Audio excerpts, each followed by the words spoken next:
চাই, মমতা ব্যানার্জিকে চাই। এখন ভুলটা বুঝতে পারছি, লোভে পড়ে 3,000 টাকা লোভে পড়ে ভোটটা দিয়ে দিয়েছিল। যারা বোরখা পরে তারা ধর্ষিত হয় না, তারা তো আপাত মস্তক ঢেকে রাখে। আর যত দোষ হট প্যান্টের, বিজেপি সরকার এসে বলে রেপ কেসগুলো ঢেকে দেওয়া হচ্ছে। ছোট ছোট ড্রেস পরে এবার ধরুন ছেলেরা, পুরুষ মানুষরা মহিলাদের ছোট ছোট আকৃষ্ট হয়, ঠিক আছে? এবার হট প্যান্টের দোষ নয়, বোরখা যারা পরে তারাও রেপ হচ্ছে, তাদেরও মহিলাদের বিজেপি কোনোদিন মানুষ বলে ভাবেনি। আজকে হকাররাই বিজেপিকে ভোট দিয়ে এনেছে, তারা বলছে আমরা ভেবেছিলাম সরকার পাল্টাবো, আমাদের ভালো কিছু হবে। এটা আমাদের পেটে লাথি মেরে দিচ্ছে। সুইসাইড করেছে, নদিয়াতে সুইসাইড করেছে, দমদমে সুইসাইড করেছে। মোদিকে আমরা জানি, মোদি ভোটচোর ভোটচোর, আজকে চুরি প্রমাণ। এটা সবে শুরু। মমতা ব্যানার্জি এখন আহত বাঘকে আপনি যত আঘাত করবেন। এই অগ্নিমিত্রা পাল বলছেন মেয়েদেরকে ছোট ছোট জামা কাপড় পরে বেরোতে। আজকে যে রেপগুলো হচ্ছে, কোথায় উনি? হ্যাঁ, কোথায়? সবাই তো মোমবাতি মিছিল করছে না? আমার মা কোথায়?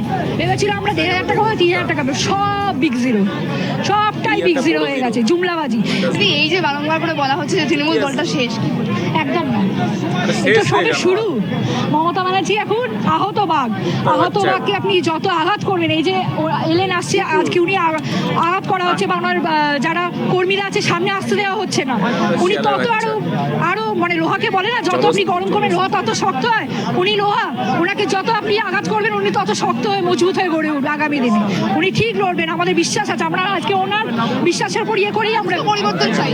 মানুষ পরিবর্তন চাই না, মানুষ ঠকেছে, ভুক্তভোগী যারা, এই যে হকাররা নিজেরা এখন বলছে আমরা বিজেপিকে ভোট দিয়ে নিয়ে এলাম, আজকে বিজেপি আমাদের এইভাবে উচ্ছেদ করে দিচ্ছে।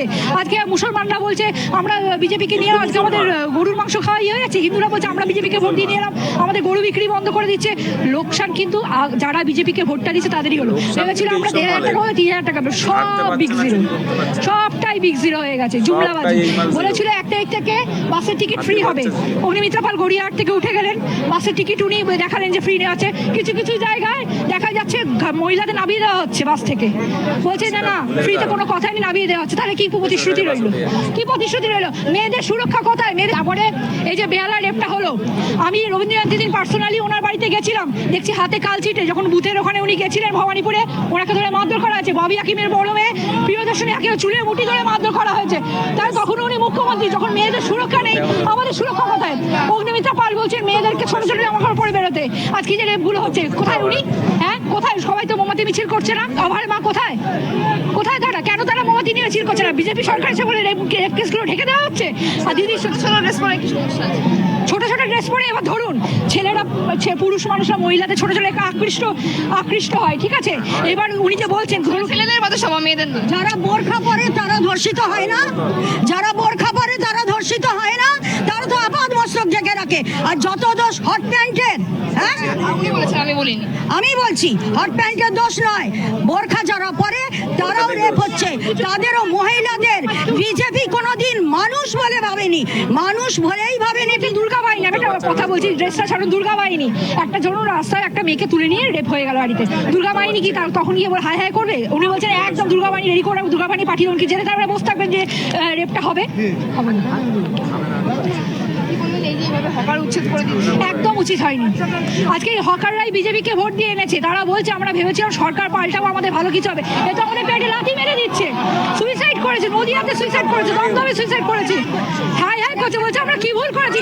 এখন বলছে আমাদের 3,000 টাকার দরকার নেই, আমাদের চাই, মমতা ব্যানার্জিকে চাই। এখন ভুলটা বুঝতে পারছে, লোভে পড়ে 3,000 টাকা লোভে পড়ে ভোটটা দিয়ে দিয়েছিল। মিথ্যে বলে ভোট নিয়েছে, চুরি করে ভোট তো পায়নি, ভোট নয়, একে ভোট বলে না, এটাকে চুরি। মোদিকে আমরা জানি, মোদি ভোটচোর, আজকে চুরি প্রমাণ। হ্যাঁ, আর কোন মুখ্যমন্ত্রী সারা পৃথিবীতে কোন মুখ্যমন্ত্রীকে হাতে করে চুরির টাকা নিতে দেখা যায়নি। একমাত্র এই বাংলার মুখ্যমন্ত্রী শুভেন্দু অধিকারী যে হাতে করে টাকা নিয়েছে, চুরির টাকা, সেই টাকা সামনে লোকের সামনে এখনো ভিডিও ঘুরছে। তারা চোর বলে, একটা প্রমাণ পর্যন্ত দিতে পারেনি। ওয়াশিং মেশিনে নিজেরা পরিষ্কার করে নিয়েছে। আর আমাদের কিছু কিছু টিএমসি নেতারা আছে, তাদেরকে বলছে এসো ওয়াশিং মেশিনে নিজেরা পরিষ্কার করো, সাফ হয়ে যাও। আপনারা তো বললেন যে ভোট চুরি করেছে, তৃণমূলের কিছু নেতাদের নামের আগে চোর শব্দ থাকে, তারা কি? দেখুন, চোর তো শুভেন্দু অধিকারীকে চোর না, খালি টিএমসি কে দোষ দিলেই হবে? কম বেশি 19-20, শোন আমিও বলছি, আমি একদম আমার 18 বছর থেকে আমি টিএমসি কে আমি ভোট দিয়ে এসেছি, এবং আমি দায়িত্ব নিয়ে বলতে পারি, আমি রাত্রি 12টা অবধি বাইরে থেকেছি। আমাদের একজন তৃণমূল কর্মী ডেথ হয়েছিল, আমি শ্মশানে তাকে পুড়িয়ে 2টোর সময় আমি বাড়ি ফিরেছি, কোনো প্রবলেম হয়নি। কিন্তু এখন আমার ভয় হয়, আমার রাস্তায় বেরোলে আমার মা আমাকে 10 বার ফোন করে, সেই সময় আমাকে আমার মা ফোন করতেন না, এখন ফোন করে, কিরে ঠিক আছিস তো, ভয় পায়। আমরা মনে করছি দিদি ফিরলে আমরা মেয়েরা সেফ থাকবো। এই যে বেহালায় রেপটা হলো, কেউ কোনো কথা বলছে না কেন? দুর্গাপুরে যে রেপটা হলো, কোনো কথা উঠছে না কেন? বিজেপি সরকারের বলে এই কোথায় মহিলারা মিছিল করছে না, মোমবাতি নিয়ে অবায়ের বেলা করলে এগুলো করছে না? কোথায় তারা? কোথায় নারী সুরক্ষা? কোথায় নারী সুরক্ষা? ওই যে অগ্নিমিত্রা পর বলছে নারী সুরক্ষাটা কোথায়? উনি বলছে দুর্গা বাহিনী। একটা রেপ অঘটন ঘটতে কতক্ষণ লাগে? দুর্গা বাহিনী পাঠিয়ে দিতে মানে কিনে জেনে বসতে হবে এখানে রেপ হবে ওখানে। এই ফালতু কথা ভাই শোনার টাইম আমার কাছে নেই, ঠিক আছে? কিছু কথা আমি বলি, না বললে একদম খারাপ হবে, কারণ এই অসভ্য মহিলাটা হচ্ছে এটাই, এ হচ্ছে টিএমসির চটি চাটা কুত্তার বাচ্চা মাল, ঠিক আছে? এরকম মাল এখনো সমাজে হাজারো ঘুরে বেড়ায়, কুত্তার বাচ্চা। মানে এরা একটা সময় প্রচুর ঝেড়ে খেয়েছে, একটা সময় প্রচুর চুরি করে খেয়েছে, এখন সেই ঝেড়ে খাওয়া চুরি করে খাওয়াটা বন্ধ হয়ে গেছে, সেই জন্য এখন এর মানে লাত মেরে দূর করে দিয়েছে, ঠিক আছে? মানে সাধারণ মানুষ, সাধারণ জনতা খেতে দিচ্ছে না। আর হয়তো মানে কেলানোর কথাবার্তা বলেছে যে তুই যে টাকাগুলো খেয়েছিস বা তুই যে চিটিংবাজি করে লোকের কাছ থেকে টাকা নিয়েছিস সেগুলো ফেরত দে, মানে তোর সেটা ভাঙবো। সেই জন্যই কুত্তার বাচ্চা চলে গেছে ঘেউ ঘেউ করতে রাস্তায়, ঠিক আছে? একটা কথা আপনারা দেখুন, যে যারা নর্মাল মানুষ, যারা নর্মাল পার্টি করতো, যারা কারো কাছ থেকে টাকা ঝেড়ে খায়নি, যারা কাউকে তোষণ করেনি, শোষণ করেনি, তারা কিন্তু ভাই কোনো ঝামেলাতে নেই, তারা কোনো সাথেও নেই, পাশেও নেই। যারা চোর চিটিংবাজ, যেমন এই দুটো মহিলা দুটো, এরা কিন্তু চোর চিটিংবাজ মালেরা, এরা নিশ্চয়ই কোনো চুরি করেছে, নিশ্চয়ই কোনো বাটপাড়ি করেছে, নাহলে এরা কেন প্রকাশ্যে যাচ্ছে বা কেন এরা তো বিরুদ্ধে বলছে? দেখুন, সাধারণ মানুষের কোনো যায় আসে না, ঠিক আছে? এই হকারদের কোনো যায় আসে না, এই হকারদেরকে উচ্ছেদ করে দিয়েছে। দেখুন, আমি সাপোর্ট করছি এরকমটা না, আমি বলছি যে একটা কথা ভাবুন, যে কারো বাড়িতে এই যে মহিলাগুলো এসে এত হো করছে, এদের বাড়িতে গিয়ে একটা জেহাদি ঢুকিয়ে দিন, বা এদের বাড়িতে গিয়ে বলুন যে তোর বাড়িটা তোর না, এই জেহাদিদের বাড়ি, এখন এরাই থাকবে, জেহাদি মোল্লারা তোর বাড়িতে থাকবে, তখন তুই কী করবি? তুই কুত্তার বাচ্চা রাস্তায় ছুটে বেড়াবি, না হাতে বাটি নিয়ে রাস্তায় গিয়ে ভিক্ষা করবি? ঠিক আছে, তোরা কি করবি? এই দুই মহিলাকে আমি বলছি, তোরা কি করবি? তোরা তো করবি না। তো কাজেই তোদের যেমন বাড়ি তোদের কাছে মূল্যবান, সেরকম যত দোকানদার আছে, যত বড় বড় ব্যবসায়ী আছে, তাদের জিনিসটাও, তাদের দোকানটাও ওরকম মূল্যবান। তো তাদের দোকানের সামনে দোকান লাগিয়ে দিয়ে, তাদের দোকানের সামনে তাদের ব্যবসা বন্ধ করে দিয়ে, এই যেটা বা চোর চিটিংবাজি যেটা চলছে, বা এই যে একটা হকারগিরি চলছে, এটাকে বন্ধ করা হয়েছে।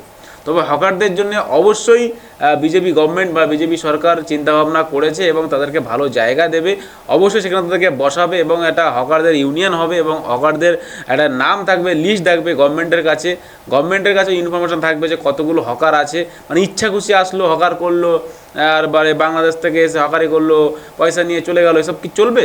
এসব হবে না। তো সেই জন্য সব কিছু একটা নিয়মের ভিতরে থাকবে, সব কিছু একটা মানে কি সিস্টেমের মধ্যে থাকবে, তবেই সেটাকে চলবে। এই যে জিহাদি মোটকা একটা মহিলা দেখলেন, যে এই জিহাদি মহিলা এখানে আবার ট্যাটু করেছে, অসভ্যতা কেমন দেখুন, এখানে ট্যাটু করেছে, সে আবার সেখানে ভালো কথা বলছে। মানে ওর চরিত্র কত বাজে আপনি জানেন না, ও কত ছেলের সঙ্গে লটর পটর করেছে তার ঠিক নেই, কত ছেলেকে যে ঘোল খাইছে তার ঠিক নেই। এখন ও এসে নরেন্দ্র মোদীর চরিত্র নিয়ে কথা বলছে, শুভেন্দু অধিকারীর চরিত্র নিয়ে কথা বলছে। একজন বয়স্ক করে যে মহিলাটা, সে বলছে আমরা বাংলার কোনো মুখ্যমন্ত্রী দেখিনি যে টাকা ঘুষ দিতে। এই মহিলা নিজে যে কত ঘুষ নিয়েছে, নিজে যে কত ছেলের সঙ্গে কত বাজে কাজকর্ম করেছে, কত মানে অন্তরঙ্গ অন্তরঙ্গ কাজকর্ম করেছে, যেগুলো যদি এখন বেরিয়ে যায় তাহলে এনার মান সম্মান শেষ হয়ে যাবে, ঠিক আছে? তো কাজেই প্রত্যেকটা মানুষের একটা করে পার্সোনাল লাইফ থাকে বা একটা পার্সোনাল ব্যাপার আলাদা থাকে, ঠিক আছে? আর যে ঘটনাটা ঘটেছে শুভেন্দু অধিকারীর টাকা নেওয়া, আমি সেটাকে অবশ্যই আমি সাপোর্ট করি না, ঠিক আছে? সে তখন কোনো বাংলার মুখ্যমন্ত্রী ছিল না, সে একজন নর্মাল কোনো দলের কোনো কেউ ছিল, তখন সে নিয়েছে, ঠিক আছে? তো সেই হিসাবে যদি আমরা ধরতে যাই, তাহলে প্রত্যেকটা মানুষের লাইফে বা চরিত্রে বা ছোটো খাটো বড় সবার দাগ আছে, ঠিক আছে? মমতা ব্যানার্জি একবার প্রেগনেন্ট হয়েছে, মমতা ব্যানার্জির ফ্যামিলি আছে, তো সেটা নিয়ে তোরা তো কিছু বলিস না, তাহলে তো এই বিষয়গুলো কেন বলিস না ভাই? যে কোনো মানুষের চরিত্র নিয়ে তোরা কথাবার্তা বলছিস, যখন তোরা সবাইকে নিয়ে বল, শুধু একজন গিয়ে বলার মানে তার মানে কি, যে বিরোধী করা বা বিরোধীভাবে কথাবার্তা বলা, জিহাদিগিরি করা। তোরা এই যে কুকুরের বাচ্চা, কুকুরের মতো তোরা যত চেঁচামেচি করবি ততই ভালো, ততই বিজেপি সরকারের ভালো, এবং তোদেরকে চিহ্নিত করবে এবং তোদের পোঁদে লাত মেরে দূর করবে, ঠিক আছে? তোরা কর না, যতই কুত্তার মতো চেঁচামেচি করবি কর। কুত্তা তো ভাই প্রচুর থাকে, গলিতে গলিকে রাস্তায় রাস্তায় প্রচুর কুত্তা থাকে, ঘেউ ঘেউ করতেই থাকে। তো এই কুকুরের কথা কি শুনবে, বা এই কুকুরের কথা কি সরকার শুনবে? নিশ্চয় শুনবে না। তোদের তো ওই যে 2-4টে লোক নিয়ে ধর্ণা করেছিস, কী চা ছিঁড়েছিস এখানে, কি হয়েছে? কিছু তো মানে উন্নতি হয়নি, ঠিক আছে? তো এর থেকে আমি মনে করি তৃণমূল কংগ্রেসের থেকে যদি সিপিএম বা যদি অন্য কোনো কংগ্রেস কেউ কিছু করতে হলে হয়তো 2-4টে লোক হতো, কারণ এদের আর লোক নেই, এদের লোক নেই, জন নেই, এদের মানুষ ভালোবাসে না, এদের সব চোরের দল সব একদম জেলের মধ্যে ঢুকে গেছে, ঠিক আছে? প্রায় 150-200-রও বেশি চোরের দল পাকড়াও হয়ে গেছে, যারা গুন্ডা মস্তান ছিল, এই ববি টবি থেকে শুরু করে অনেক মাল সবগুলোকে কোমরে দড়ি দিয়ে রাস্তায় ঘোরাচ্ছে, আর এই কুকুরগুলো এসে রাস্তায় ঘেউ ঘেউ করছে। আরে তোদের বাপের বাপ যারা আছে, তোদের বাপের বাপ মানে তুই যা আছিস না, তুই তো কুকুরের বাচ্চা, তার থেকেও শের যারা, তাদেরকে কোমরে দড়ি বেঁধে ঘোরাচ্ছে বিজেপি সরকার, ঠিক আছে? তাদেরকে রাস্তায় কুত্তার মতো ঘোরাচ্ছে। কুত্তা যারা একটা সময় শের ছিল, বাংলার বাঘ ছিল, তারা এখন কুত্তা হয়ে রাস্তায় ঘুরছে। কুকুরের থেকে অবস্থা খারাপ তাদের। দেখ না নিউজ, দেখ না, কেন বেকার ভাট বকিস? এই যে ক্যামেরা, একটা মাইক্রোফোন একটা শালা পেলে হয়, এর একটা মাইক্রোফোন একটা শালা পেলে হয়, যে মাইক্রোফোনে ভাট বকে পুরো মানে গেজিয়ে পুরো লাল করে দেবে এরা। এত অসভ্যতা মহিলা। আর আমি দেখেছি কিছু কিছু নিউজ চ্যানেল আছে, এই সমস্ত ফালতু মহিলা কোথা থেকে ধরে নিয়ে আসে, তাদেরকে ইন্টারভিউ নেয়। এরা কোনো কাজেই লাগে না এসব ইন্টারভিউ, একদম ফালতু, সমাজে ভুল মেসেজ ছড়ায়। এখন রেপ কেস নিয়ে বলছে, আরে শালা তোর পিসি যখন ছিল তখন কটা রেপ কেস সলভ করেছে বলতো দেখি? এখন তো অভয়ার কেসটা তো আবার রিওপেন হয়েছে, অবশ্যই বেহালার কেসটা রিওপেন হবে, অবশ্যই দুর্গাপুরের কেসটা আবার রিওপেন হবে। সময় দে, গভর্নমেন্ট এসছে এখনো 1 মাস হয়েছে, বিজেপি সরকারে বসেছে বা বিজেপি থেকে মুখ্যমন্ত্রী নির্বাচন হয়েছে এখনো 1 মাস হয়েছে। তো এই 1 মাসে তোদের যে গানে আঙুল দিয়ে দিয়েছে না, তোদের পুরো একদম মানে একদম উড়ে পালিয়ে গেছে, ঠিক আছে? ইন্দা ভোগাম বা মায়ের ভোগে চলে গেছে, ঠিক আছে? তোদের সব এখন মায়ের ভোগে তোরা উড়ে গেছিস। তোদের প্রায় 150-200 কি 250-রও বেশি মাল সব এখন জেলে বসে আছে। তাহলে বিজেপির ক্ষমতা দেখেছিস? বিজেপি এখন 1 মাসও হয়নি, শপথ গ্রহণ করেছে, এখন 1 মাস হয়নি, তোদেরকে পুরো নাকানি চোবানি জল খাবিয়ে পুরো টিএমসি পার্টি পুরো মানে ছত্রছাড়া করে দিয়েছে, পুরো একদম ছিটিয়ে ভেঙে চুরে চুরমার করে দিয়েছে, এখন কিচ্ছু নেই। তারপরেও এরকম কিছু কুকুর থাকবে, কিছু ছ্যাঁচোর থাকবে, কিছু চোর থাকবে, যারা এই যে চোর চিটিংবাজি করে খেত, তারা তো এখন খেতে পারবে না। তাদের অবশ্যই এখন বাংলার মানুষ তাদের উপরে রেগে আছে, সেই জন্য তারা এখন ভয়ে ভয়ে বাড়ি থেকে বেরোয় না। বলে না যে মা ফোন করে বলছে তুই ঠিক আছিস তো? তুই ঠিক থাকবি কী করে জিয়াদির বাচ্চা? তোর তো শাটার কাট ভাঙবে, বাংলার মহিলারে তোর কেলাবে, কেলিয়ে তোর পুরো একদম না পুরো মেরে পুরো মধ্যাহ্ন বানিয়ে দেবে তোদেরকে। কারণ তোরা যে চোর চিটিংবাজি করেছিস, তোরা যে চুরি করে খেয়েছিস, লোকের টাকাটা খেয়েছিস, সেই টাকাটা তোরা ফেরত দিবি না। লোকের টাকা চুরি করে খেয়ে নিবি, আত্মসাৎ করে নিবি নাকি? লোকের টাকা, গভর্নমেন্টের টাকা, তাদের কষ্টের পয়সা তোরা সব চুরি করে খেয়ে নিবি, আত্মসাৎ করে নিবি, এতই সোজা। আত্মসাৎ যদি করিস তাহলে লোক পিটিয়ে জিপটাকেও ছিঁড়ে নেবে, নাহলে পিটিয়ে ছালটাকেও গুটিয়ে নেবে। কারণ তোরা খেয়ে ওই যে বানিয়েছিস, শরীর বানিয়েছিস, গতর বানিয়েছিস, একদম জলহস্তির মতো শরীর বানিয়েছিস। শালা মরণ খাওয়া খাবি, জলহস্তির মতো শরীর বানাবি না আবার? এসব শালা জলহস্তি মানুষগুলো রাস্তায় এসে জিহাদির বাচ্চা, জিহাদি উল্লু বাহিনী সব রাস্তায় এসে বেকার ফালতু ঝামেলা করে, আর মানুষকে বিভ্রান্ত করে। ওর মাসে 3000 টাকা চায় না, তোকে কে নিতে বলেছে 3000 টাকা? শালা তোকে কে নিতে বলেছে? তোর মতো কুকুরকে 3000 টাকা দেওয়া উচিত না, তোদেরকে 3 টাকা দেওয়া উচিত না। বাংলার গরিব মানুষ টাকা পাবে, বাংলার অসহায় দরিদ্র ফ্যামিলি যাদের ফ্যামিলিতে ইনকাম করার কেউ নেই, যাদের ফ্যামিলিতে 3000 টাকা খুবই মূল্যবান, সেই সমস্ত মানুষের ফ্যামিলি 3000 টাকা দরকার। তোদের মতো জিহাদি বাচ্চা জলহস্তি মালের ফ্যামিলিতে 3000 টাকা কেন নিবি রে? এই কুকুরের বাচ্চা কেন নিবি তোরা? কেন অত অসভ্য? কেন সরকারি দিচ্ছে বলে সরকারি মাল নিতে হবে? মানে একদম নির্লজ্জ বেহায়ার মতো নিয়ে চলে আসবি এখানে। তোরা তো নিয়েছিস, তোমরা সব ফর্ম ফিল আপ করে নিতে নিশ্চয়ই তো মাসে টাকা নিচ্ছিস সব নির্লজ্জগুলো। টাকা নেওয়ার সময় বিজেপি সরকারের টাকা নেওয়ার সময় তখন বা টাকায় লেখা নেই যে বিজেপি টাকা দিচ্ছে, তাই তো? নির্লজ্জ বেহায়াগুলো টাকা নিচ্ছিস কেন? টাকা নিস না, বাদ দিয়ে দে। যদি তোর সরকার পছন্দ না হয় তো টাকা বাদ দিয়ে দে, নিবি কেন? টাকাও নিবি, আসলে বাজে কথা বলবি, ফালতু কথা বলবি। তো যাই হোক ভাই, কী বলবো, এদের এই ফালতু কাজ এরা ফালতু করতেই থাকবে। তো করতে থাকুক যতদিন বাঁচে, যতদিন দলটা থাকে। দল কিছু নেই, সব ফুস হয়ে গেছে। তো সেই সঙ্গে আজকে ভিডিও এখানে শেষ করবো। ভিডিও ভালো লাগবে অবশ্যই লাইক করবেন, চ্যানেল সাবস্ক্রাইব করুন। তারপর একটা পরবর্তী ভিডিওতে বাংলা থাকলে বাংলাকে ভালোবাসবেন, আর মন থেকে বলবেন ভারত মাতা কি জয়।